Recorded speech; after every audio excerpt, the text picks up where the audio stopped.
part and parcel of conflict prevention, mediation, decision making in the world right now. Interacting with these amazing colleagues has given me a tremendous amount of hope over the last few years. Therefore, and without any further ado, it is my pleasure now to hand over the floor back to some of these brilliant members participating in the working group to hear their insights and recommendations for the way forward in ensuring women's inclusive participation and leadership for peace in the MENA region. Thank you so much.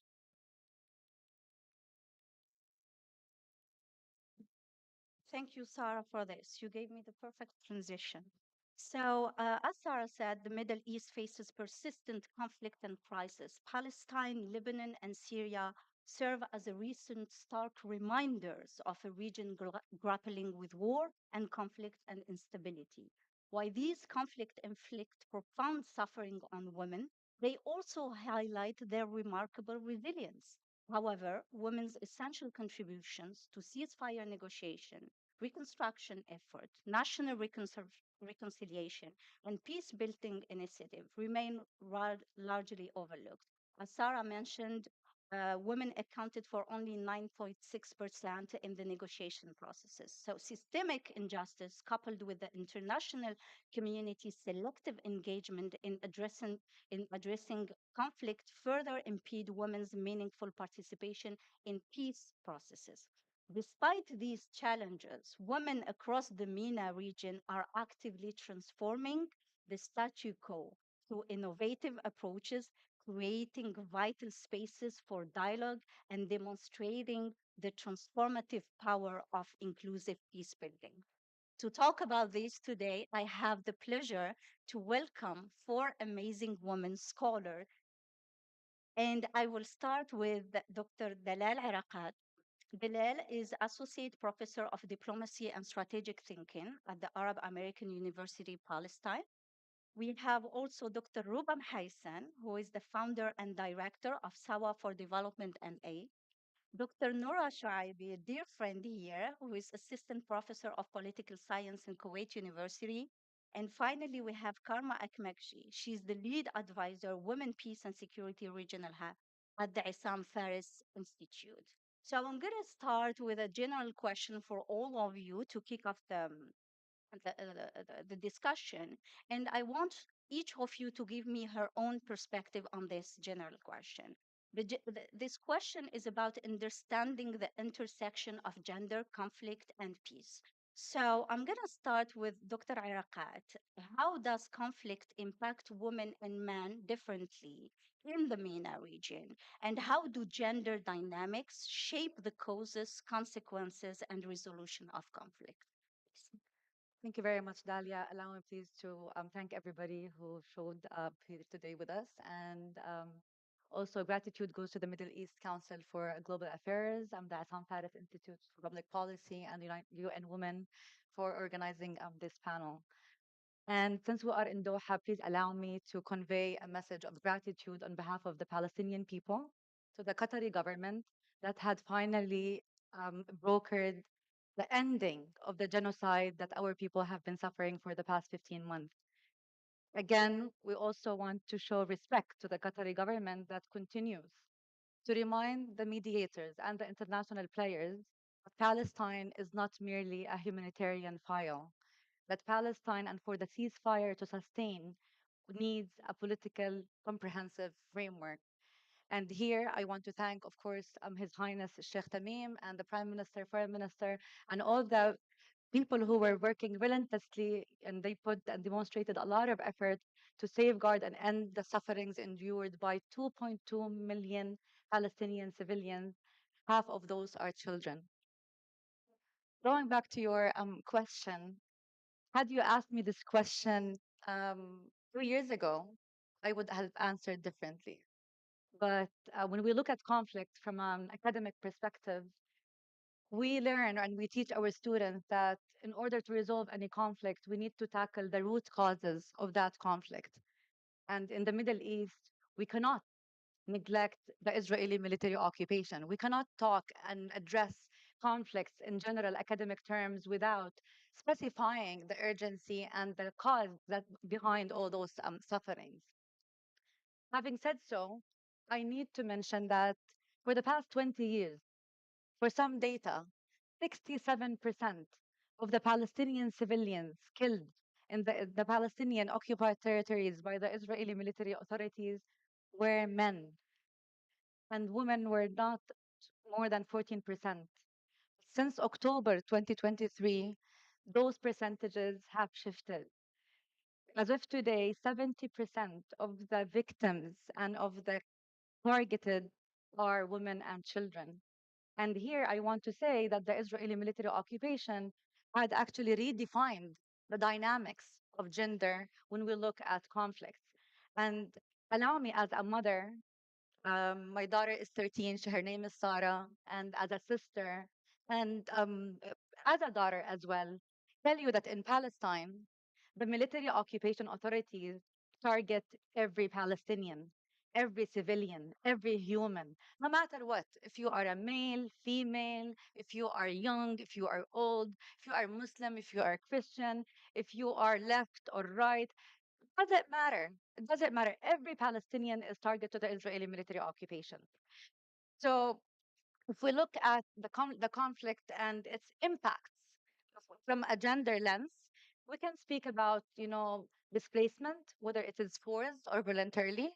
We can speak about the package that the Israeli military occupation comes with apartheid and racist policies, with the extrajudicial killings, with the arbitrary detentions, with the confiscations, not only of land, by the way, but also of property, and the misuse and deprivation of basic human rights on daily basis, then the target is literally men and women and everybody, because everything is the target of the Israeli military machine.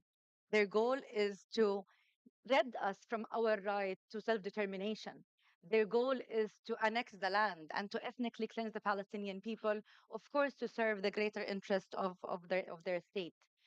But one of the most important and trending um, impact of conflicts is, of course, sexual violence.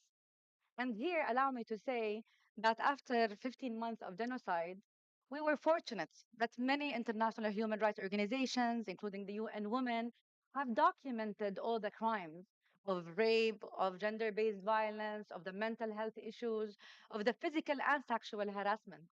But the one fact that we need to also to remember that this did not only impact women, but it also reached every Palestinian man. And here, as a Palestinian, I need to be the voice of the Palestinian women and men and convey that message. Yet, despite all those challenges and the odds, the message that we need to also remember is that Palestinian women continue to portray that image and demonstration of resilience, of social justice, of maintaining and sustaining the Palestinian community and its resilience on the ground. So it is the resort. Palestinian women continue to demonstrate their ability and capabilities by merit and by knowledge and by education and by caring and by providing all different services of, healthcare, education to the communities, to make sure that the Palestinian woman who had sacrificed, who is in jail now, hundreds of Palestinian women are in detention behind Israeli bars without trial. So the levels of injustices are hard to just describe. However, the challenge and the opportunity that we face today in the Middle East is that justice must be inclusive and that peace cannot come without justice. And if we all respect and don't, debate this basic fact, then we should not be debating that women must be at the tables.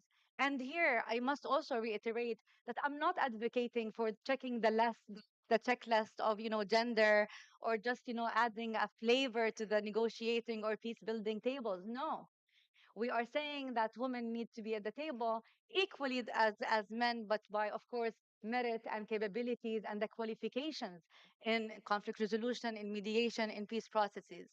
One last point, maybe, that, just to reflect on reality. In Palestine, like other Arab states, and here I must reiterate that, conflicts in the Middle East, As a Palestinian, we're always focused on Palestine.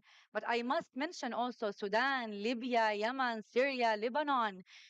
Arab women had endured a lot of suffering, yet they remain the cornerstone of what keeps our nations together, of what keeps hope, and of what keeps the dreams alive. We are raising the generations of tomorrow. And that's why I'm reminding everybody that we all have a challenge and an opportunity to adopt inclusivity into justice and to make sure that the peace that we aspire and we desire is very much coming with justice for any agreement, whether it's a ceasefire, hostage exchange, peace building agreement, in order for it to sustain. And from an academic, of course, perspective as well, many studies had shown that to ensure the durability, the sustainability, and the success of any agreement, then women have to be at the table. It's not about, luxury. We're not just using a rhetoric. This has been experienced, and here we come as Palestinian, as women, sorry, from all the Arab region. I'm really proud today that we come from Lebanon, Syria, Kuwait, and Qatar, and Morocco, or Tunisia, together. No, I mean, I'm very proud. Really, I'm very proud that we are walking the talk of the Arab women leaders who will definitely bring that aspired change. Thank you. Thank you, Dr.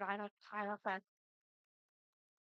Uh, I love there is one quote that I took when you say justice must be inclusive. Absolutely. And I think, as you said, women should be around the table, but it is not about just adding women to the table. It's about making the men's and women experience in all stages of, designing the programs, evaluation, designing, monitoring, and so on and so forth. So we're going to move to Dr. Mhaisan, and maybe you can tell us more about Syria and also your experience as a Syrian Lebanese also scholar. Please go ahead. Thank you. I was shocked that the mic opened quickly. The people at Middle East Council would know it's an inside joke. But 3 seconds. No, I'm very honored, honestly, to be here. I made the map. I'm very, very honored to be here. And honestly, يعني Dalal, to echo you, um, I, it's the first public panel that I do without Assad. And yes, yes, yes. It's the first public panel that I do with the majority of prisoners not in prison. And it's the first public panel that I do with my husband in Damascus right now. So, and I cannot be more thankful also. Yani, it's not because we are in Qatar, shukran Qatar. No, but really, we cannot be more thankful because Qatar did play a big role in brokering this whole new situation, the liberation of Syria and the removal of the Assad regime. And يعني I'm just going to go back to the question that Dalia answered. محفظ الألقاب للجميع. I'm sure everyone in this room is either a husband, a father, a brother, but for sure a son. Yeah, this is for sure. So, you all know the role of women in your families.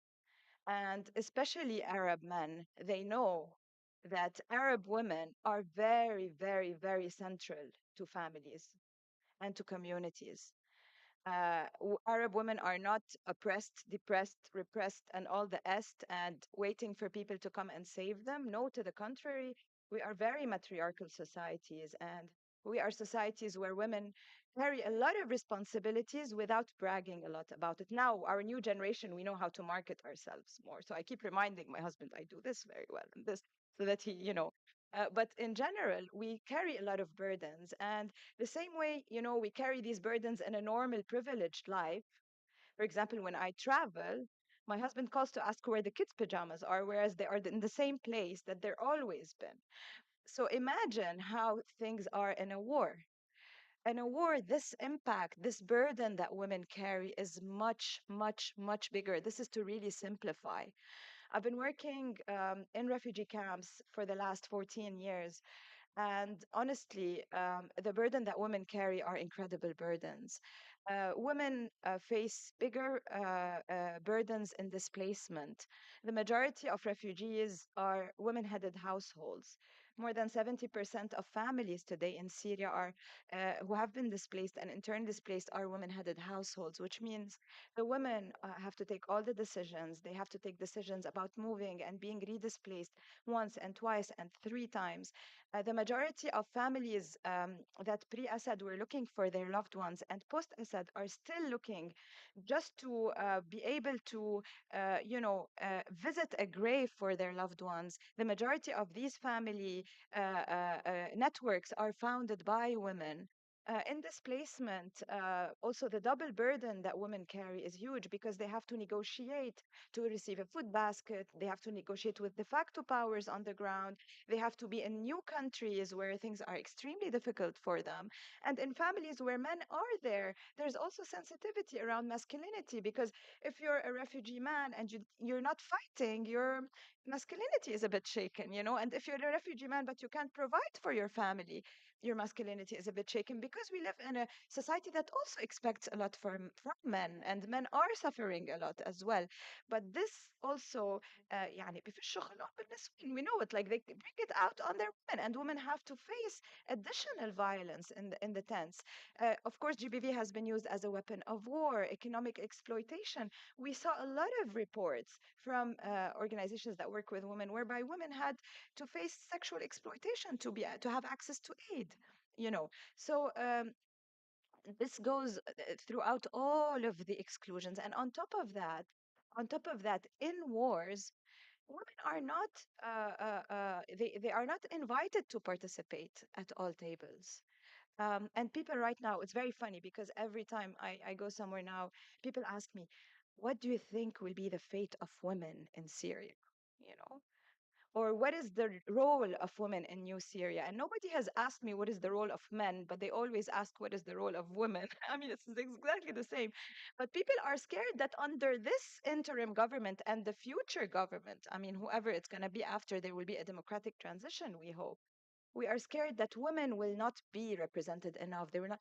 I mean, let me tell you one thing: women were extremely excluded under the Assad regime as well. And women were extremely excluded under the opposition bodies. So we know as women that we have to grab these spaces and take these spaces and open these opportunities. They will not be open for us. But we will, and we are, and we have a lot of allies today because we have a lot of male allies as well who are supporting us in this. So yes, women face additional burdens, but as Dalal said, men and women are facing huge burdens in conflicts. And right now, if we think about this phase, for example, when families are coming back, a lot of the returnees to Syria are women-headed households as well. And a lot of them, don't have access to their HLP rights because originally land wasn't put in their names, or when their father died, the transition of these lands. So we have right now also HLP challenges. So the challenges are many, but I believe as Dalal said, we are progressing. It's so sad when I was hearing Dalal, I could think that if we remove Israelis, and I'm not comparing anyone to Israelis because they're on another level, but really Bashar al-Assad regime used a lot of the tactics of the Israelis on Syria. So right now, يعني the coming phase of Syria is very challenging. We will have a lot of challenges, security challenges.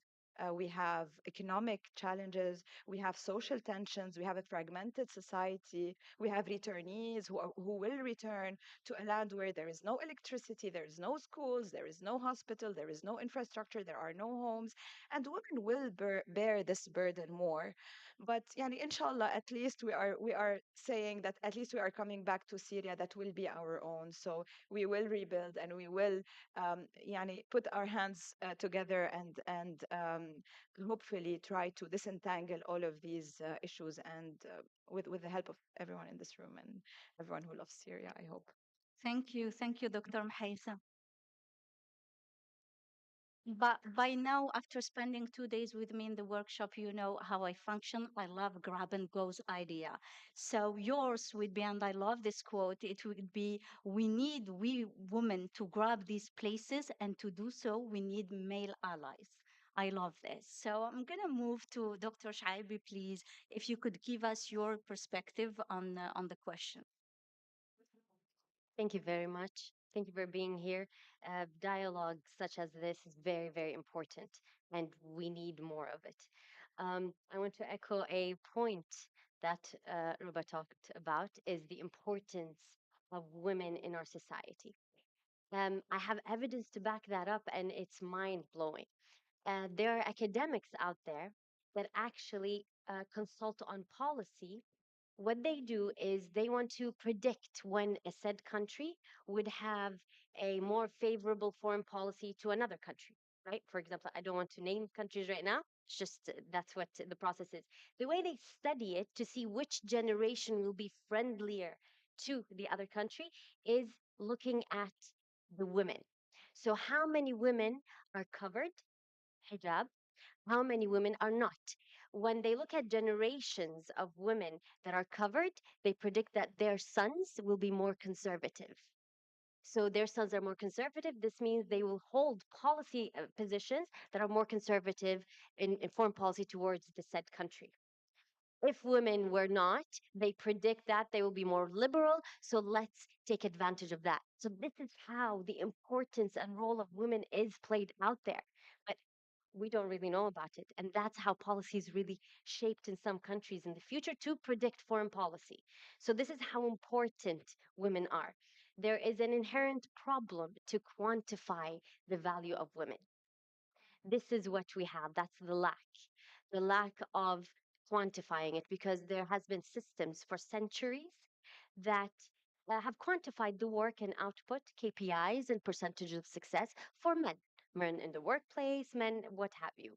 But women's work has been informal, hasn't been documented for years. So it's very difficult for a woman to come and prove to her counterpart, I am important, you need me. Because it is, we're not used to talking in numbers, statistics, and all of that. But what we do, what women do, is huge.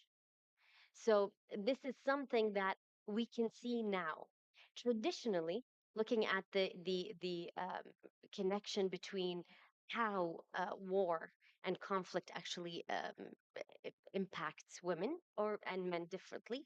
Traditional norms and traditional sense of what we know of war is that men go to war and women are left behind. Women can be widows. Women need to step up to the plate to fill that gap. Filling that gap means that you're stepping into a different reality, that you have more responsibilities that you're not really raised to have. When the war is over, men come back, women have seen different responsibilities. It is very difficult for the country to move forward in with the old systems and old norms. So what we have is raised grievances where women have now been responsible for so much more, have taken on roles that are male and female roles. As head of household, they need to go out there and run everything. So what we see is a evolution of traditional norms, evolution of what war really brings right now. Um, when we think of the region, of the MENA region, we tend to think of those traditional norms. Yes, men are holding firearms. They go and fight for their country or whatever it is, and then women stay at home. And this is the dominant narrative and rhetoric. This is not true. This is not true, and we see it today. We see huge protests that are led by women. We see humanitarian aid. We see huge movement of civil society that is led by women. So this old view of what we think of about war needs to really change because reality doesn't show that. Reality doesn't show that with even women holding firearms as well. We see it. We see with the Kurdish fighters, with the Peshmerga. We see so many women that are actually making those decisions and taking on those roles. So, really, when we look at how war really affects men and women differently, we can look at it as traditional in a traditional sense, and we can look at, okay, how are we really progressing today? And today it's very different. Just a little anecdotal evidence. I cannot fill ever the shoes of the women that have been in crisis, in conflict, and I have so much respect for all the women here. We are, let's say, privileged in Kuwait that we haven't seen that in a sense, but any conflict that happens in the Middle East and North Africa touches everyone really strongly. So in Kuwait, women were organizing talks. Women were organizing awareness campaigns about what is happening in Palestine, about what is happening in Syria. There are personally in my classes, um, as soon as October 7th happened, what we did, I stopped my curriculum in my classes and said, let's sit and we're going to spend a 2 week, 3 week long education and awareness campaign about what is happening and what is going on, because this is our responsibility, even as women that are seem to be removed from the directly from the crisis itself or from the conflict. So really, war, even if you are not in it, affects you as well as a woman, because you feel like you're responsible. You understand the pain. There is pain. There are families. There are men, boys, women, girls that are suffering out there. So you have to do something. Civil society moves everywhere. Thank you very much. Thank you. Thank you for this. Was very enlightening. I love what you said that as a woman, even if you are not in war, it affects you. But I also love your KPIs, your key performance indicator. I think we should install these for men around the household to see who does more chores around. I'm gonna move to Karma. And Karma, yesterday you made a joke and you self-identify as a WPS buff. So I'm gonna come to you with that same question. In as somebody who worked so much on the WPS agenda, your perspective is even more important, please. Thank you.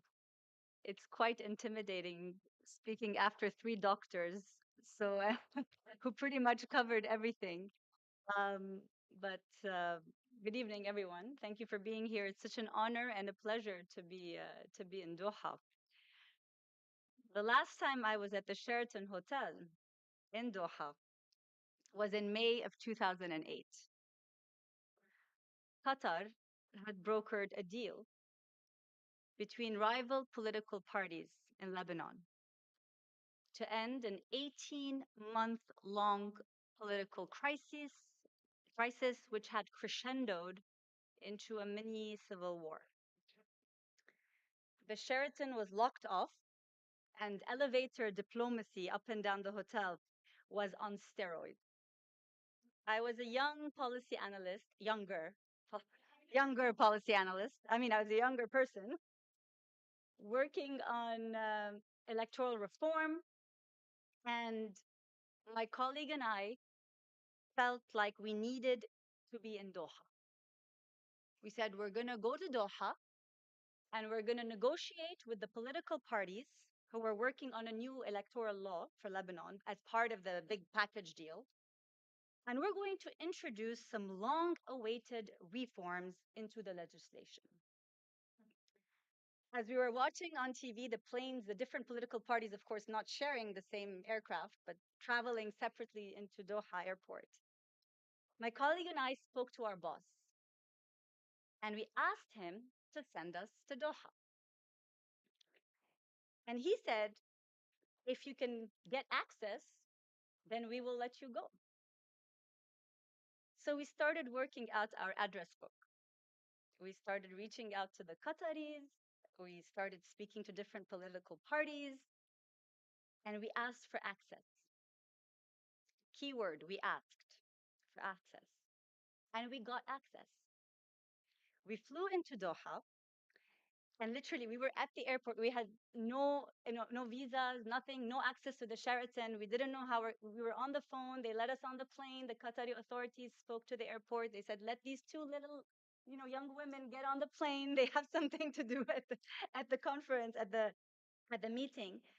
And we got here, And our initiative was welcomed by the mediator, by the Qataris who were making this deal, and by the political parties who were quite clueless about electoral reforms and needed that kind of technical assistance.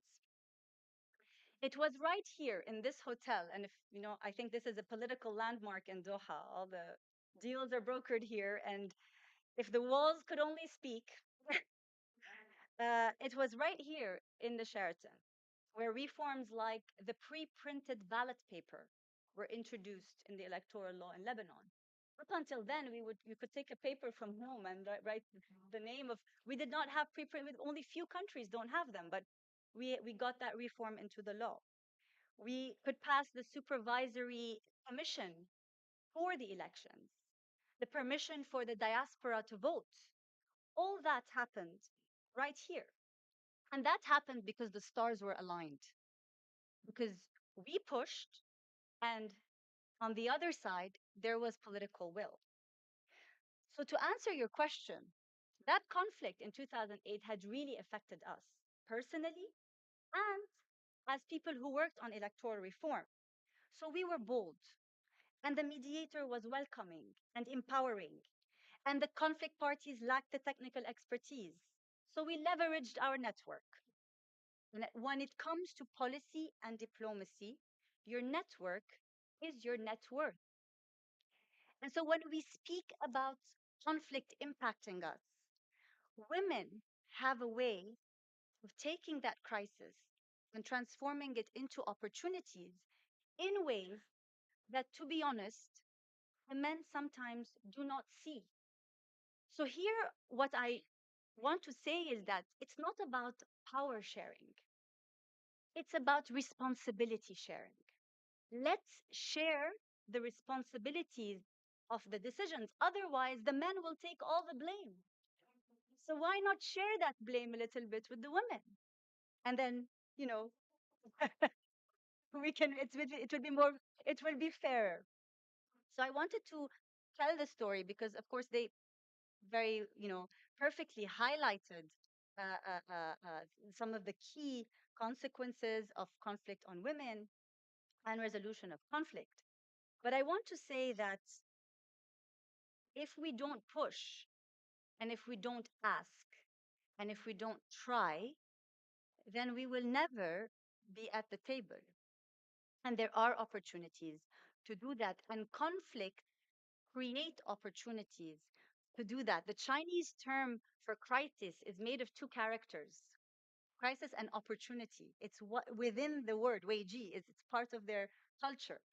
So I think it's time for us to take these conflicts and turn them to opportunities at the micro level, at least for us as as women.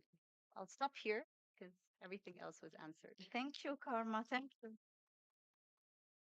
Karma, let me stay with you because my question is related to what you say. So I love what you say that women have ways to transform conflict affecting them into opportunities, and only us know how to do that. What are some key factors that have enabled, according to your experience, of course, women to overcome barriers? You talked about network. You talked about also being bold. What else would you advise? So again, I want to speak from my own experience because I can't speak for others. But in my case, mentors. I had incredible mentors, mainly male mentors, who always pushed me and believed in my abilities at a very young age. As Ruba mentioned, building alliances. I think that we need to build alliances with all the different components of society. We spoke a little bit over the last 2 days about the youth and the youth peace and security agenda. We should not, as women, do to the youth what men have been doing to us for so many decades. We should not marginalize other groups in the community because when we speak about effective inclusion, we should also walk the talk as women. So I think that's also an important thing. Um, the third thing I think is that this idea that suddenly we parachute women into high level negotiations, or suddenly we have to check a box, like you said, We need to check a box because there's a gender focal point and somebody advised the mediator that you need to have a woman on your team. This checking box cannot be parachuted in. Politics, diplomacy is a viper's nest. Politics is a difficult space for men, let alone for women. I mean, the same competition that men have amongst each other is also, sometimes deters agreements and deters solutions, and ego comes into play, and so many different, character or behavioral issues come into play. So what I want to say is that, and this is part of the initiative that I have started a few years ago.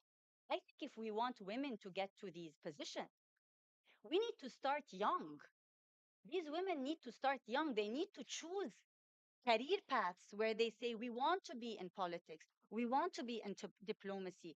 I know men who wake up and they're showering and shaving and they're thinking how they want to be the president of the republic. I know them personally. That's all they think. They eat it, they drink it, and they smell it.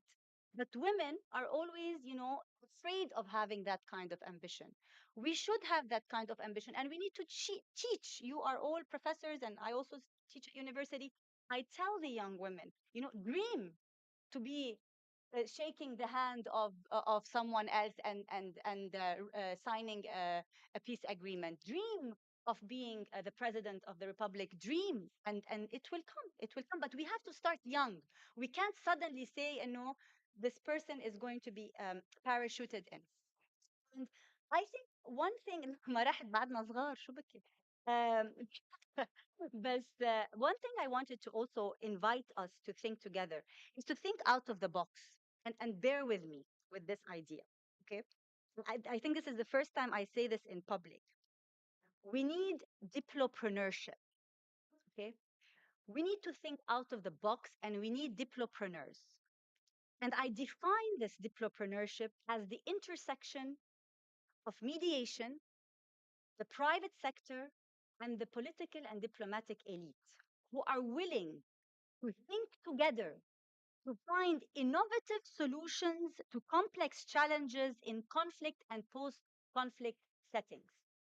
This idea of multi layered diplomacy is not there for fun or for academic purposes. It's there because if we really need, if we really want to genuinely address these complex conflict settings, we need all hands on deck. We need the private sector on deck, we need the women on deck, we need everyone on deck.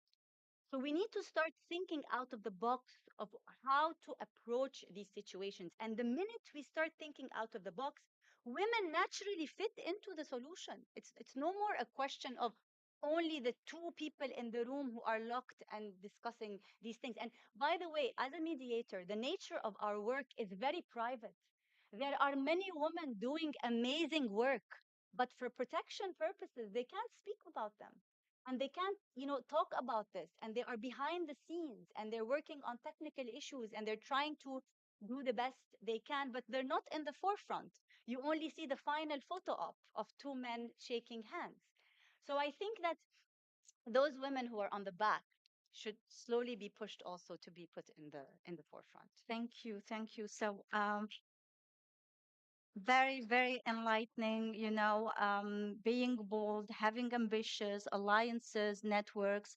But as we said also yesterday, we are very cognizant of the fact that around this table, but in the room, we are very privileged Arab women. And we said yesterday that it's our duty, to pull up those women who have less chances than us. And we said it in Arabic, and we say, يجب توسيع وتكبير المساحة, which we really need to do, enlarge the space for those who are down and who don't have the same chances. And I think this is our responsibility.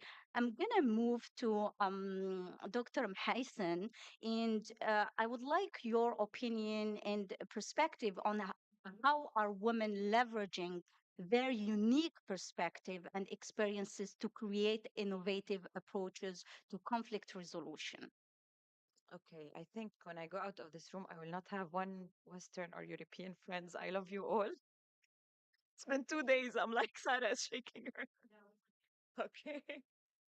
But I just want to say that um, women's role in mediation is not a Western invention. Okay. Women's role in mediation actually started a very, very, very long time ago in our region. And one of the lead women mediators, actually, and politicians was Khadija, one of the first wife of Prophet Muhammad. Sallallahu Alaihi Wasallam. So this lady was his protector, she was his advisor. She calmed people down when there was, tension. She resolved disputes in the community. She was his funder, mind you, when he first started. So she had all the powerful tools to be a master mediator and politician. And the second biggest mediator I know in the Middle East was my grandma. The Middle East and North Africa. No, but I mean, really, my granddad would bring the money, you know, and he thought he was making all the decisions. But in fact, she was really, in a very soft way, driving all of these decisions to the point where she felt, and I'm sure, I see a lot of people smiling because, this is how it happened behind closed doors. So, again, as I said, this is one of the things I love using. One of the most powerful peace building techniques in Syria, at least, but I'm sure in a lot of other places, to stop conflicts is the word Allah yarda alik. God bless you, my son. Don't take revenge from the man in the other tribe. And my father would shake if his mom told him, God bless you, don't do this, because that would stop him. So women in our societies, on very different tools than the diplomacy tools that we know, play huge mediation roles. And as much as Karma said is very important that there are women at big tables, agreements start way before they are signed. And they also start way below track one. Because if track one is signed and there is no infrastructure to hold it in the communities, conflict we will trickle back to the conflict, you know? So there are so many soft power mediators and soft techniques that happen, and we need to capture these. And we also need to start thinking about politics and mediation and resolving problems, not only defining politics with a big P. Politics is only if you're a prime minister or you're a minister or you're a president or no. If you are a woman working in the humanitarian sector, you are also a politician because you are brokering. If you are a refugee woman who wants her kids to get into school and this school is full, you are doing politics, you know? So, the everyday politics, it's part of life. So, we need to start, first of all, rethinking leadership and rethinking mediation. It's not only the most formal ways that happens, it happens every day. We need to take pride, I think, as Arabs or as people in the Arab regions also about the legacy that we have, because we have a huge legacy in that, whether it is in our language, whether it is in the tools that we can use. There's so many examples, I mean, in the Syrian context where that has happened. So, for example, there is the Syrian Women Community Mediators Network that I started. It's exactly for the women, but if you see them, they are not English speakers. They are not frontliners. Some of them are doulas, some of them are moms, some of them are teachers, but they are doing everyday mediation. There's so many other examples. Oral history and storytelling is one of the biggest tools of peace building. Sometimes when women come together and drink mette and drink coffee and resolves their own disputes, this is also mediation. In our communities, sometimes so many conflicts get resolved over a rakwe and a cup of coffee. So this is also another example. Um, in tribal councils, religious personalities, all of these people do mediation. So let's start to broaden the way we think about diplomacy. And I absolutely love the term karma. You have to get شو بيقولوا copyrighted quickly. Yes, scholarly. But then open it also, democratize it. Because really, mediation is all about entrepreneurship because you need resources and you need to convince and negotiate. And this is happening. And we need to take pride in the way that we do mediation, I think, even if it is different than other ways that mediation can be done. Thank you. Thank you. Dr. Araqat, can you share examples of women-led initiative in Palestine that are successful, that are bringing a difference, that are making a difference? Well, thank you. Sitting here, I just can think of the women in Gaza now, the women in Jenin, the women in Tulkarem, in Nablus, in the refugee camps. And I need to send a message here in Doha that please always remember that the sufferings of the Palestinians is not in one place or another. Everybody is attacked. This is, Israel has a bigger project. And let's all focus that it's the men and women and education that can take us out as well. So before I answer your question of the different organizations we have in Palestine, I would like to touch upon uh, who empowered me as Dalal Ariqat, like to be vocal, to be strong, to say the truth, and to dare to say the truth where the room is filled with men. It was for nobody but for my father. Allah يرحمه. It was not because of the genes he inherited. It was because of the education he got. It was because of the exposure he got. So he did not see me only as an equal as his daughter, but also my mother and his employees and his partners and his colleagues. He didn't see any difference between the girl and the boy in the society. And that's why I hope that I am raising my kids today and all of us will be raising the new generation. Going back to Palestine, you will find not tens, hundreds of women led organizations in the refugee camp of Jenin. We have so many women led organizations in Jenin, in Nablus, in Jericho, in Ramallah, so many, so many. We also have, the historic union of women under the umbrella of the PLO, the Liberation Organization. We also have a ministry of women's affairs. And we also align with CEDAW, Palestine signed. And of course, we report to different conventions and we report to 1325, and we're part of the WPS agendas, the Beijing agendas too. So the efforts are enormous in Palestine. Yet, maybe as we are talking about the different initiatives, some of them are focused on advocacy, gender policies. Others are focused on empowering women economically or in other, decision making, education, economic empowerment. However, the one lesson learned that we as Palestinian women and organizations have to learn that unfortunately for the past 30 years, since the beginning of the peace process, there was, the donor effect, which is a negative effect. I'm sorry to say that. And I'm not saying that as a criticism only, but I am urging everybody to revise and to reconsider the funding conditions. Because unfortunately, most of the organizations in Palestine are more focused on checking the boxes, doing the reporting, and getting the funding rather than reaching the goals, the intending goals. Because this takes me to a very important point that so many people and so many countries and so many governments and so many donors think that to empower women economically, politically, whatever, it's through capacity building, through trainings. Please, if I have an advice to anybody, let's not put the big chunk of the percentage of funding on training. Let's try to be creative. Let's try to do something else. Let's try to do simulations. But please, let's abandon training for a bit. In Palestine, I have founded the Business and Professional Women Network 2 years ago, where we are trying to establish this platform for the empowered women.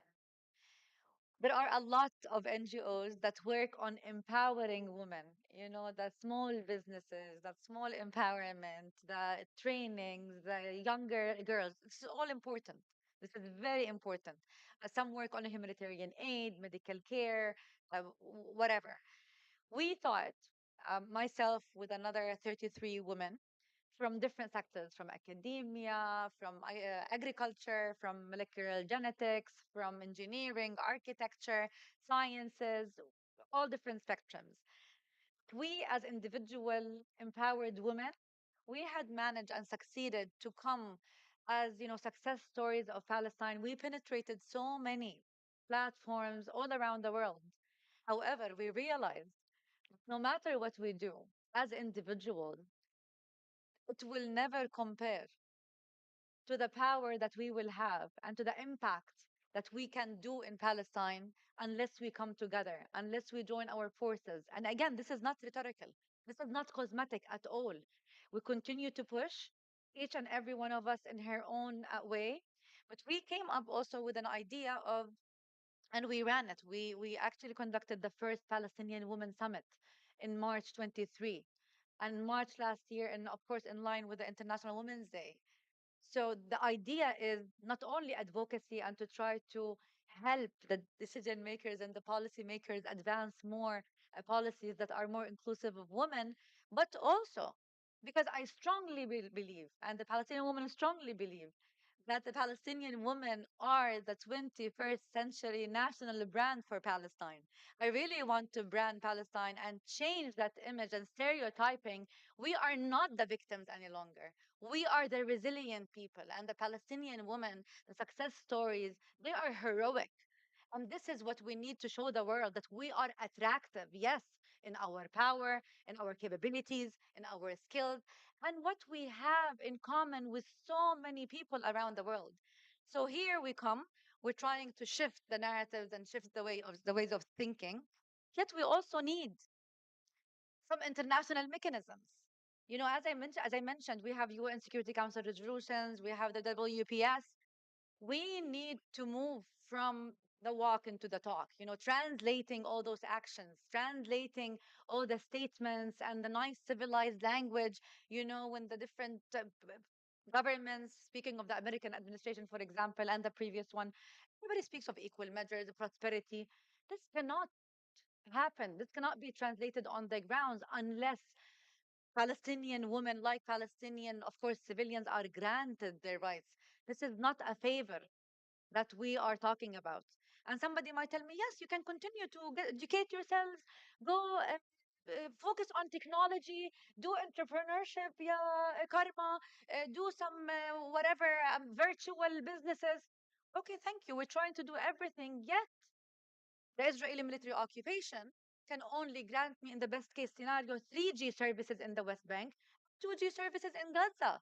So, yet again, when I decide and say I will put the Israeli military occupation on the side and I will challenge myself and we need to work harder as Palestinians, we get faced again and again with the first and last of our challenges, which is the military occupation, the most prolonged military occupation, which must end for those different efforts in Palestine to realize. We have quotas, by the way, in Palestine. Yet, unfortunately, when you see the level and the percentage of the educated women in Palestine, 60% of the students on the graduate level holding graduate degrees in Palestine are females. Yet look at the market. It's 19% of market share, let alone, of course, the senior positions, which doesn't rise it's really very low. There is no correlation. And here, allow me to also say and acknowledge our internal setbacks, not only as Palestinians, but also as Arabs and as Middle Easterns. We cannot neglect that there are some stereotypings and some structural cultural barriers that have to do with patriarchy, that have to do with the glass ceiling that is very low above our heads, that has to do with the masculine dominant society that unfortunately for the Palestinian women had been entrenched with the settler colonial project that we are suffering from, with the military occupation that had increased and intensified the power of this masculine dominant society. I'll stop here. Thank you.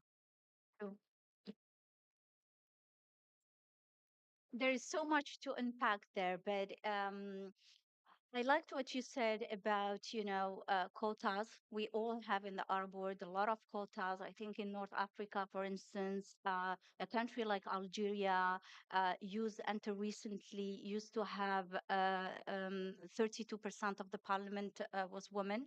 But then again, the question is, what did these women really do, and what kind of freedom they had to take into consideration, the voices of all female Algerians. So quotas are not always the solution. Training are not always the solution. I love what you said. And conditionality, I worked for the European Union for a while, and I always said you cannot just throw money on the problem without having a monitoring, system and also accountability. I remember doing a study for female entrepreneurs in Algeria. And this woman was very smart and witty. And she said, Dalia, when the European Union is in the room, all the Algerians in the room become Simone de Beauvoir. They all want the funds, so they all check the gender box. Once the money is given, there is no accountability. So they don't even have to say we did that on women's issues. So conditionality, I think, is very important. But I'm gonna make a quick tour.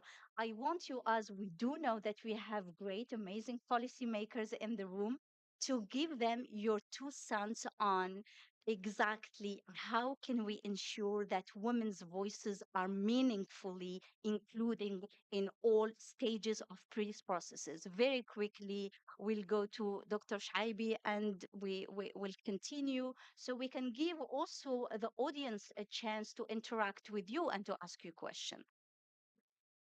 Wow, this cannot be very quick, but I'll try. Um, I think what I think an important thing is what we're trying to do here is to challenge the narrative, right? And the problem that we see is that uh, women, when you want to include women in anything, the role is feminized. So conflict has been feminized. For example, I want to negotiate. I'm on the table. I want to negotiate about something. Uh, uh, Humanitarian aid is automatically given to a female. Military decision reconstruction is given to a male. So even when women are at the table, their roles are feminized, right? So this is what you're good at. Civil society, what Ruba was talking about, that they can, they have soft power. So they're marginalized again. So there is a mold that women cannot get in. And this is with historical path dependence. What is happening is just a really quick thing that um, a long time ago. So everyone here in their workplace know that women are always cold at work, right? So what women do, they cope with this idea. They don't question. They say, "Let me bring a jacket." So men are always like their male counterparts. Oh, women are always cold. Let me tell you why women are always cold. Before women were integrated into the workplace, before they got their rights, there was a system set in place to measure what is a good ideal work environment to increase productivity for men. So they took an average Caucasian male and said, let's study what is a good temperature for him. All right. So they set that temperature. Years later, yay, we won. We got our rights. We are in the marketplace. No one questioned that. So what women do is they cope. So women are trying to fit a mold that is predetermined, male dominated thought process, right? So even with negotiations, when women think differently, men are like, wait, but that's the norm. That's how we do it. What are you doing? So you either think like us, let's do it, let's sign agreements, or whatever you say is, okay, good ideas, let's think about it later. So the system, inherently, the system, male dominated system, has to change. So I need to ask questions and say, why do I have to go to work and always wear a jacket? I don't accept that. Women are not taught to ask. So this is one thing that we really need to deconstruct when talking about policy. Just change the way it is. Bring men and women. You know that in the market, stock market crash 2008, there was one bank that actually did not crash in Iceland. They wanted to know why. The president of the bank was a female, not because she's a female. They studied that under crisis, women make decisions under pressure, thinking of the collective. Men under crisis in the stock market, ego kicks in and they make decisions based on that. Men are not happy now. I mean, that's just, just studies. So just understanding it's male and female think differently, but they complement each other. So there are different ways of approaching a problem. We just need to say, hey, there is a mold that has been there for years. That's how we do things. Let's forget that. Here's like a fresh piece of paper. How would we do things? And bring men and women on the table. You will find solutions that are beautiful. Thank you.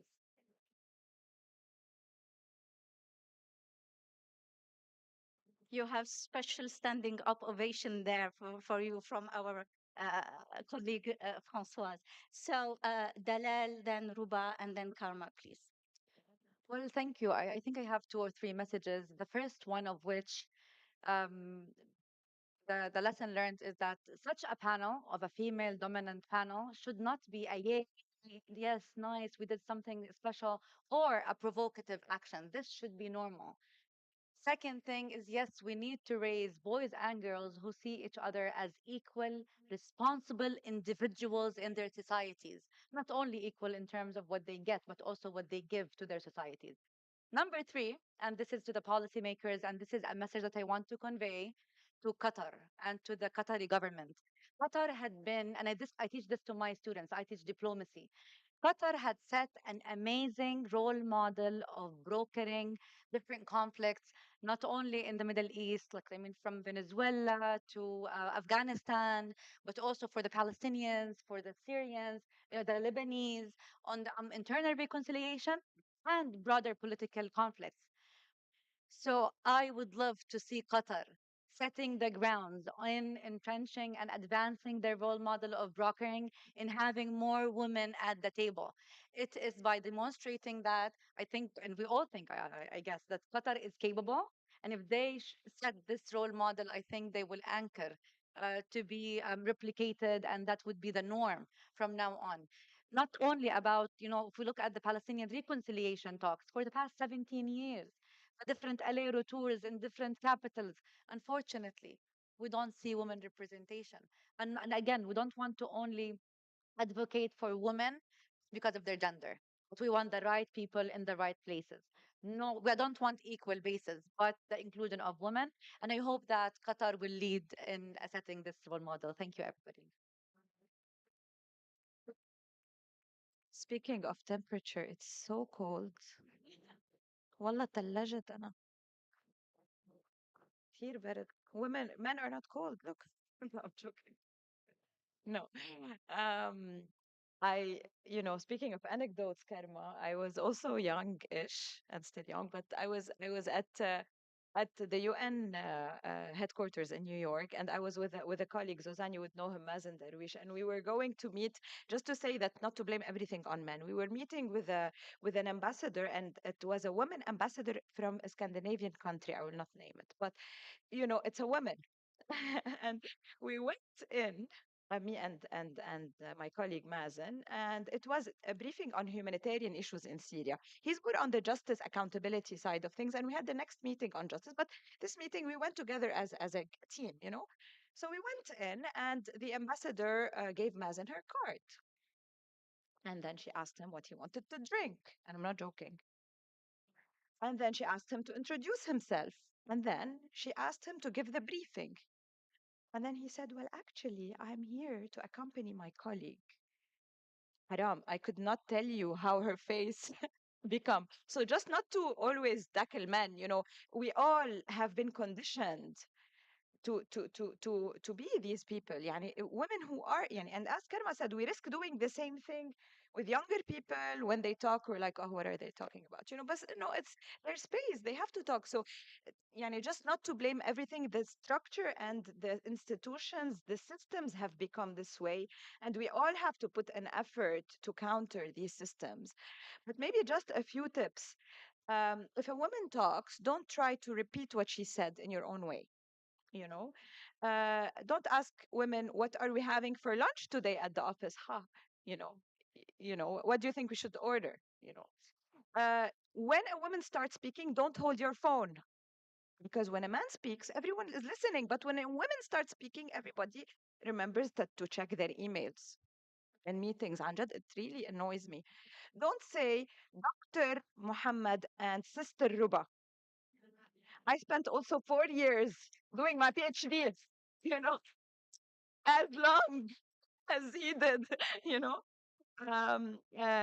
Don't make it symbolic, as Dalal said. Like you really need to have good women in the right places, and don't accept to speak at a panel if there are no women on the panel. You have the power to say no. Yani, as men, you can say, oh, by the way, where are our women colleagues? It makes the panel much more fun to have us. Try to help with a double burden because it's very tiring if I have to go home after a panel and still brush my son's teeth. And, it's nice to go back home where some of these things have been done by my husband and by, people in the household. For women, I would say I don't think we should continue shying away from being emotional because, or talking about our emotions. It's a sign of power. It's not a sign of vulnerability to bring in emotion into the workplace. It's absolutely fine. I think for women also, we need to start loving our ideas because men are great at loving their ideas. So we should also do that. Yeah, obsessed with our ideas and not to question ourselves as much because I think also as women we have an imposter syndrome and sometimes it's not about the men, it's like an inherent thing. So that's thank you for coming for my TED talk and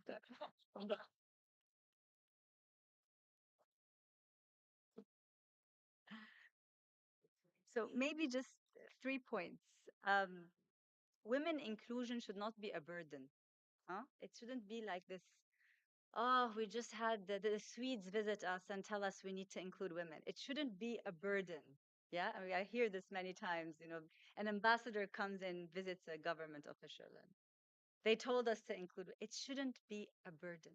It's just, it's like I said, share responsibility. So let's not look at it as a burden, but rather as really something that will make something more successful or an act more successful, whether it's peacemaking, whether it's deal making, whether it's mediation or whatnot. There was a recent Baker and McKinsey report that predicted that by 2036, lawyers will become obsolete. Thankfully, thankfully, mediation, diplomacy, and negotiations are in their core inherently human endeavors and require the right doses of intelligence, emotional awareness, and empathy. And at the end of the day, nothing will replace the handshake that brings about an agreement or peace. And I think women do embody these characteristics. But at the same time, there's a whole new dimension of conflict that we need to look at things differently. So, as maybe traditionally, or also we see it now, there's land, air, and sea, and violent conflict and armed conflict. We have now this whole cyberspace dimension of conflict, and women have a role to play there as well. All the technical expertise that come with it. Perhaps the cyberspace could be a less discriminating space. And here, when I speak about AI, yes, AI is acting as a multiplier for existing threat vectors and influencing warfare, whether it's cybersecurity or through lethal autonomous weapons, to name just a few. AI can also be a multiplier for peace building activities.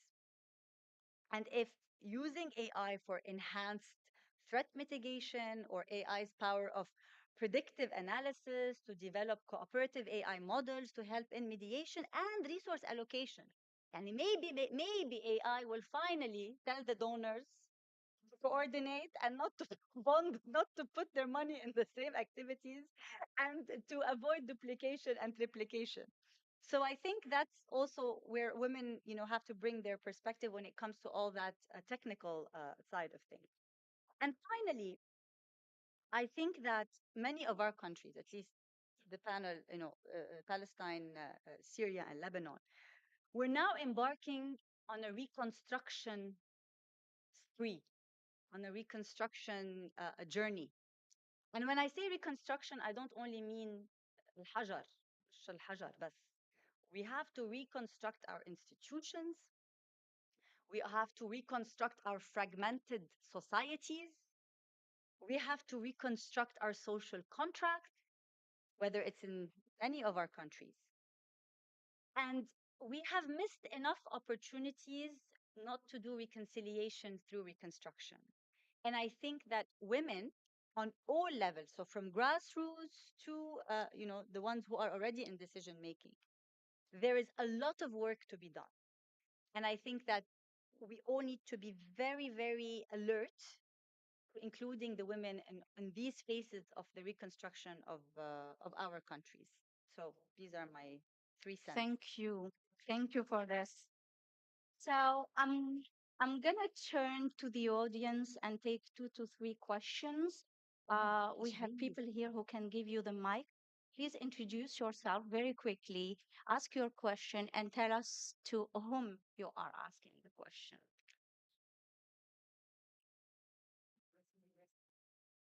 Well, I know they were fantastic. They addressed everything, but come on, you may have a question. Sarah there.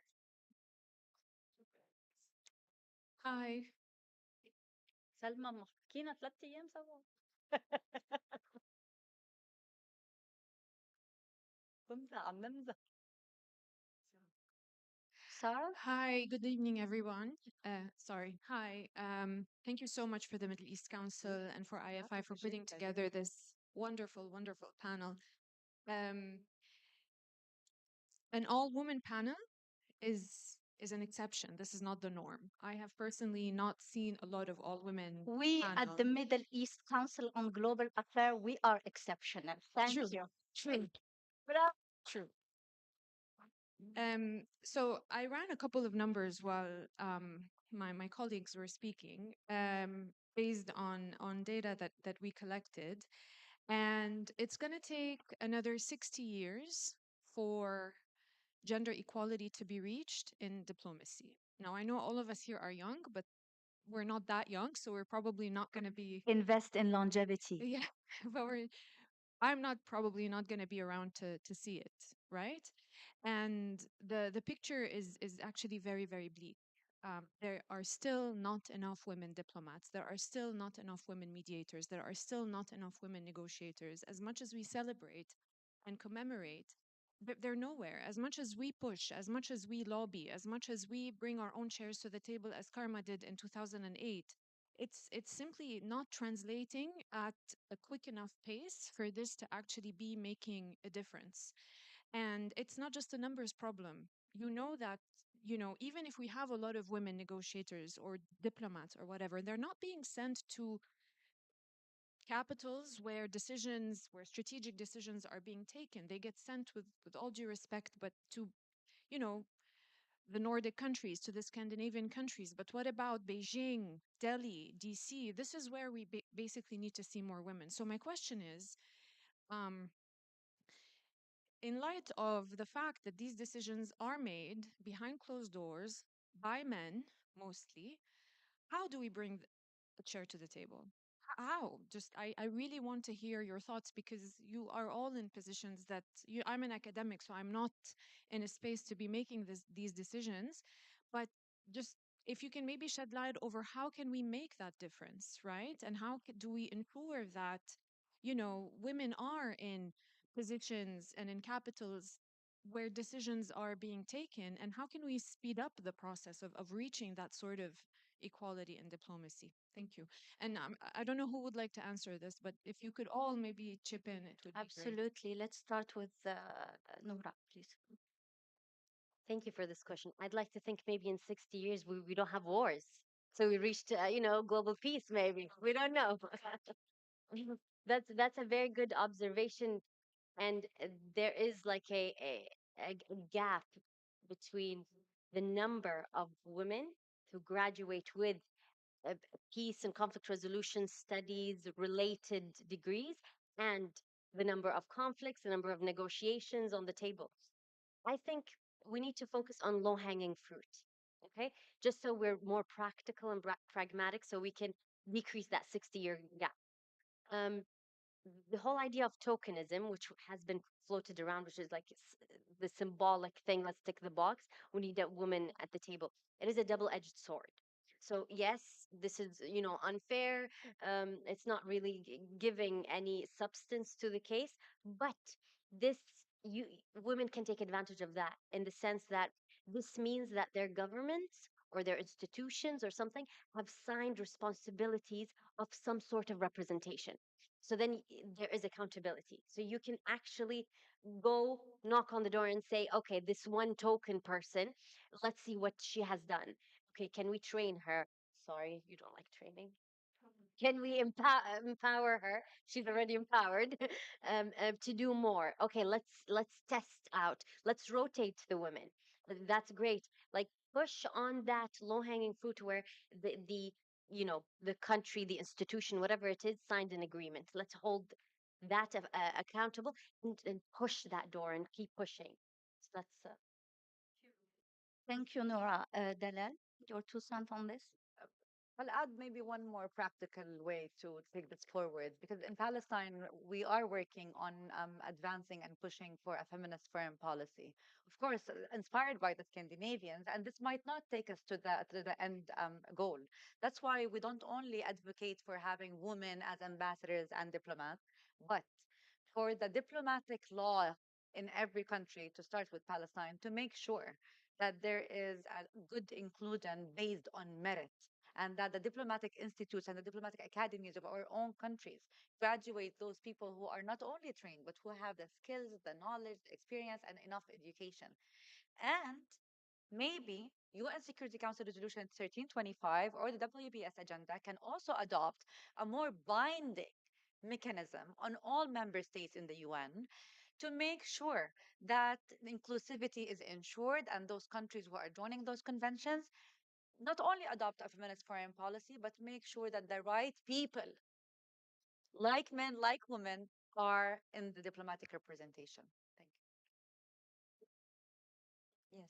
So maybe making resolutions a little bit more accessible because if 1325 is full of, very technical terms, it becomes a floating document that is not being used, every day. And I feel like people every day need to be able to find diplomacy something that is easy and accessible for them.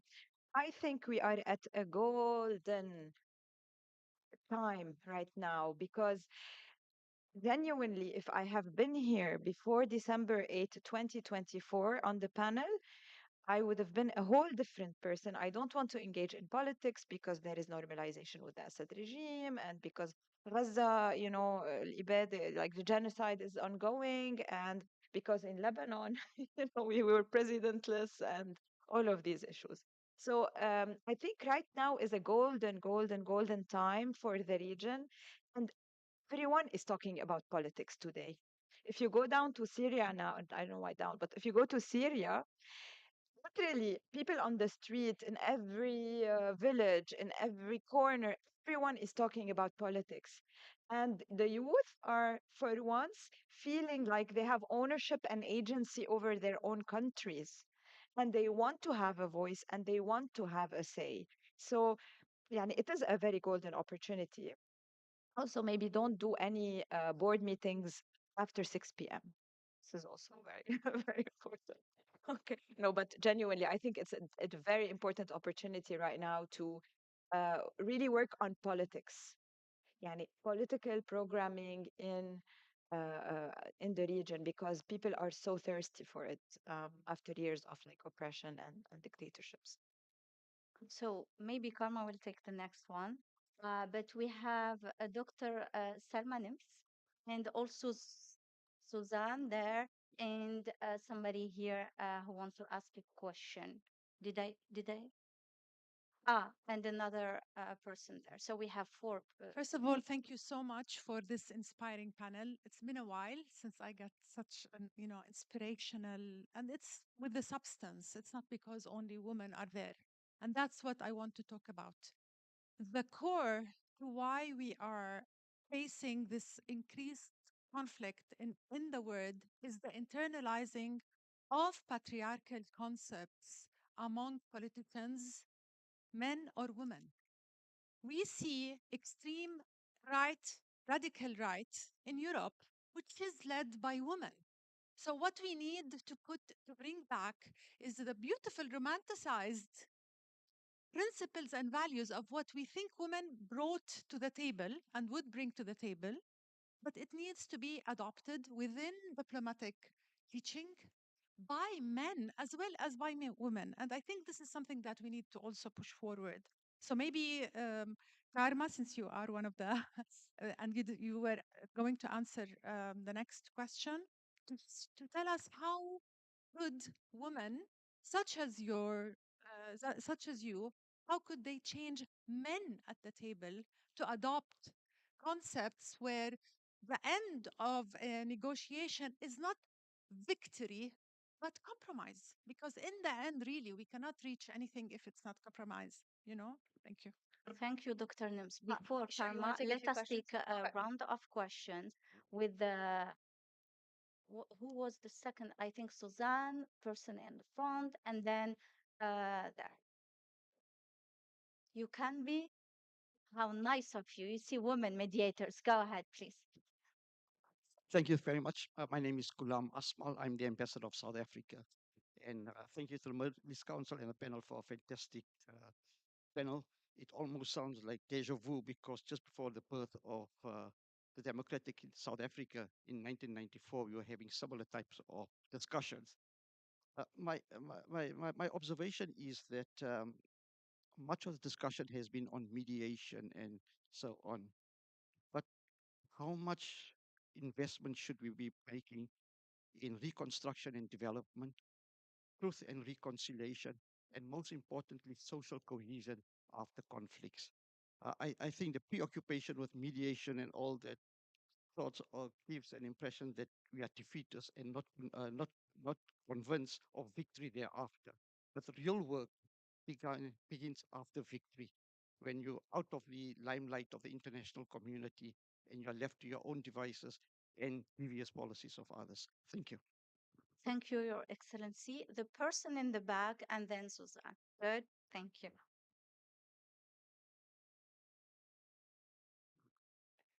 Hi, I'm Khalid Ahmed. I'm a professor of conflict resolution and development at the Qatar University and Department of International Affairs.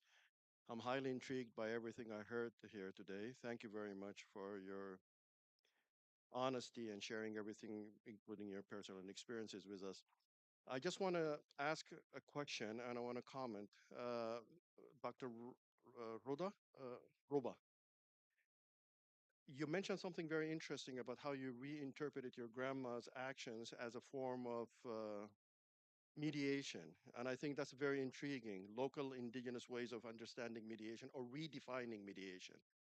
And I think we need to build on that and redefine mediation using local experiences and local perspectives.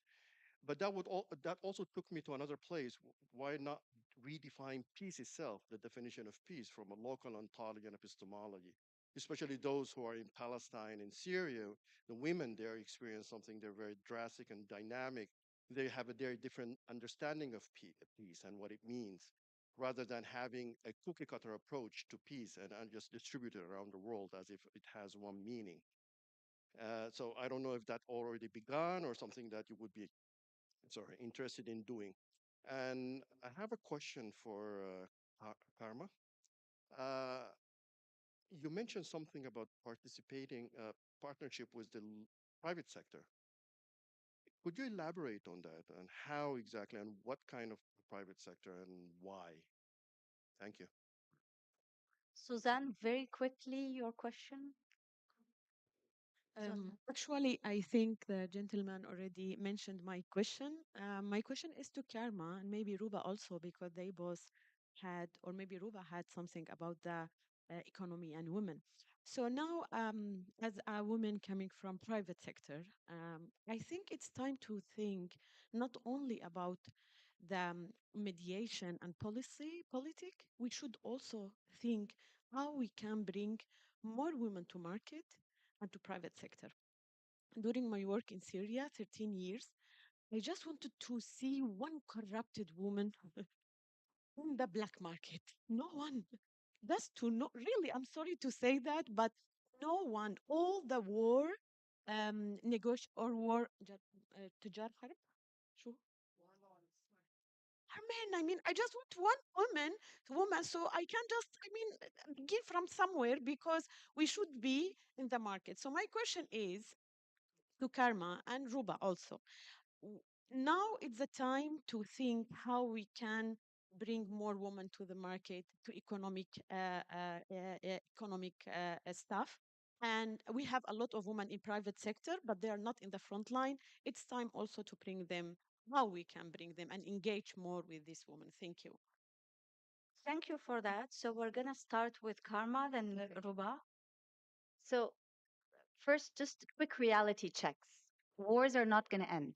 They teach us at a very young age that, Adam and Eve had two boys, one killed the other, were descendants of killers. Yeah, technically, if you think about it, it's not going to go anywhere. It's human nature. Sometimes there are academics who argue that peace is the exception and war is the natural state of humanity. So, I mean, we don't want to get into a philosophical conversation or an academic debate. But yes, I mean, they're not going to go. So, we're not going to be out of business anytime soon, right? So, that's the first reality check. Second, you mentioned about the victories. When we do mediation training or when we give mediation training, one exercise that we do is we write. So, there are two, let's say there are two conflict parties. We are given the task of writing the victory speech of both sides. We do that. We sit and we write the victory speech of both conflict parties because every conflict party wants to sell the victory to its people, to its constituencies. And as mediators, we need to understand that psychology. We need to put ourselves in the shoes of the conflict party who's going to get up on television and say, we won, the other side lost. That's okay.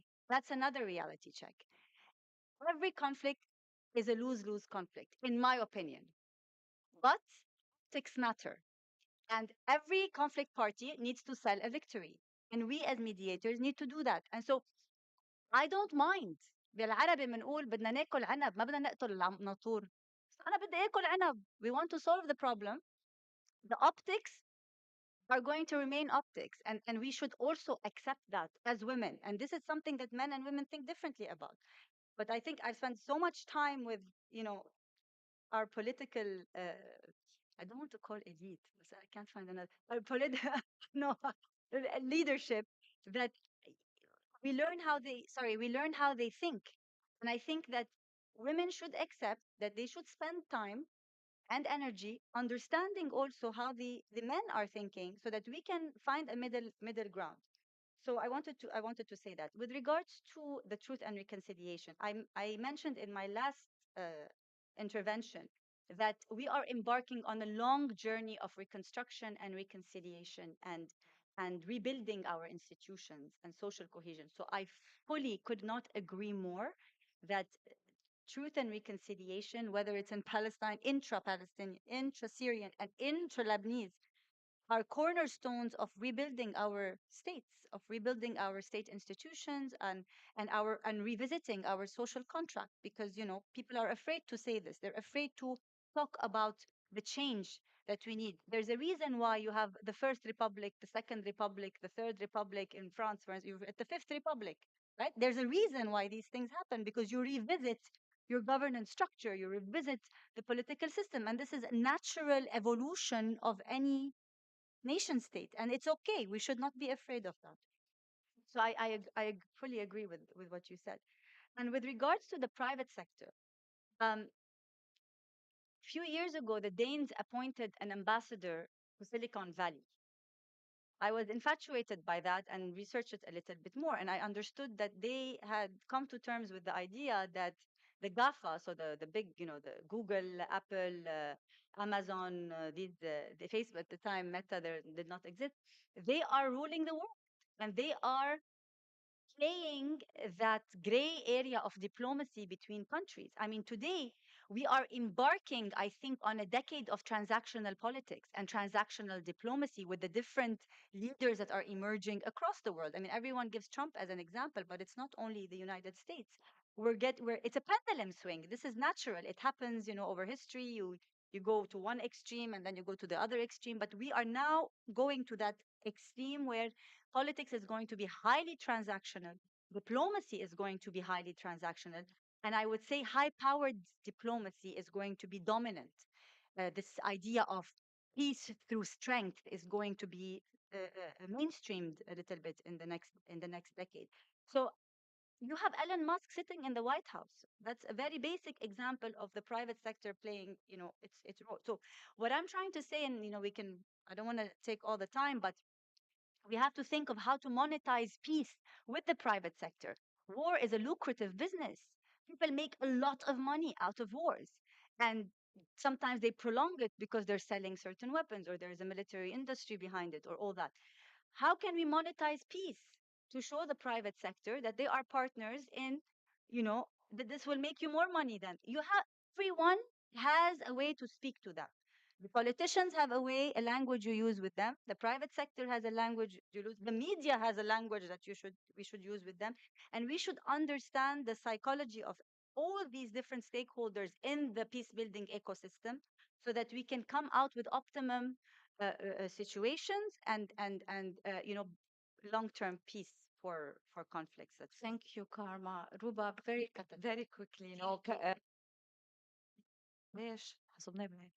Zozan, if you want me to introduce you to all the corrupt women in Syria, I can. Yeah, because there are many. So just to go on ambassador's question, I agree with you fully. And by the way, when we used to bring women to do peace between them on the ground, bringing them to a hotel room when they both lost a son from the other party was not a good solution. But bringing them to open a business and to talk about, their suffering and to find out that their suffering is much similar, and then to do livelihoods together and to do a governance project together, that was a much quicker way to peace. So I do agree with you. If there is no economic, if the wheel of the economy is not عجلة الاقتصاد عم ترجم, and all of these issues are not in place, there will never be like a sustainable peace. About redefining things, I absolutely love that. Academics, we love to redefine things. So definitely localize the concept of peace. My PhD was on why women economic empowerment as defined by the West doesn't work in our region, because it's a very whole different paradigm. So I do agree with you. The same way we need to redefine, mediation, look at leadership differently, look at what peace constitutes, and not only West and East, because this is a very old divide, and South and North is also an old divide, but also within our region, different countries have different notions, but also within Syria today, if you ask the coastal Syria what peace means to them, it may look very different than Idlib or than Northeast or than Damascus, which has been privileged all of these years. So also that like localization of like and definition. So thank you very much. And this really proves that we do complement each other as men and women. It's definitely not a rivalry. Thank you. And I want to finish this panel on a positive note. We have all been watching the images of women, children, men in Gaza moving back to the rubble. Please remember and don't normalize with those images. The women of Gaza deserve to go back to life, to decency, to dignity, to freedom, to statehood, and to self determination, to their dreams and to their families. And thank you. you. Thank you. As we move forward, let us carry with us the understanding that sustainable peace will not be achieved without women. Please join me in thanking these amazing women. Thank you. It was an honor. Thank you. Thank you. Really.